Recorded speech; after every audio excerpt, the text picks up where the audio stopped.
சின்ன முருகைய சிங்கார முருகைய சின்ன சின்ன முருகைய சிங்கார முருகைய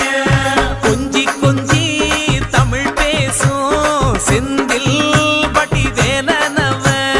கொஞ்சி கொஞ்சி தமிழ் பேசும் செந்தில் வடிவேலனவ